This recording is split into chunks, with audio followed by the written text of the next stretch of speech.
declare now open this 32nd World Food Day, which coincides with the 67th anniversary of the founding of FAO. Nearly 870 million men, women, and children still go hungry every day. And in Africa and the Near East, the number of malnourished people is still growing. We cannot allow that. In a world of plenty, we already produce enough food for every human being.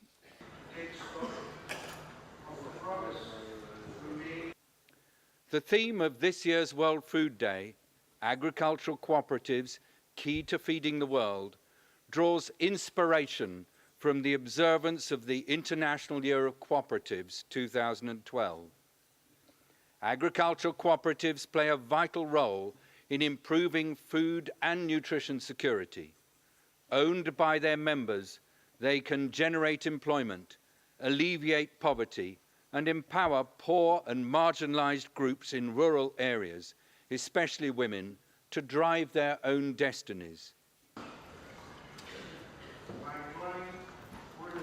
Maximization of cooperative advantage, where motivation of collective interests overshadows self-centered interests, has shaped human societies and economic activity for thousands of years.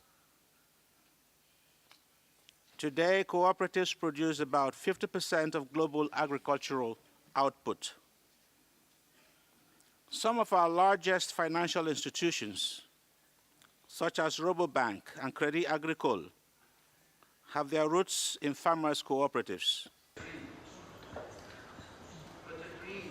When we collaborate for the people we are here to serve, we each perform our mandates better.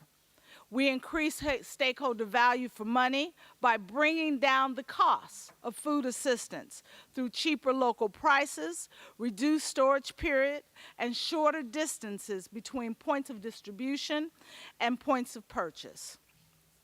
And we grow autonomy and resilience in rural communities, improving livelihoods, empowering the poor to take control of their future.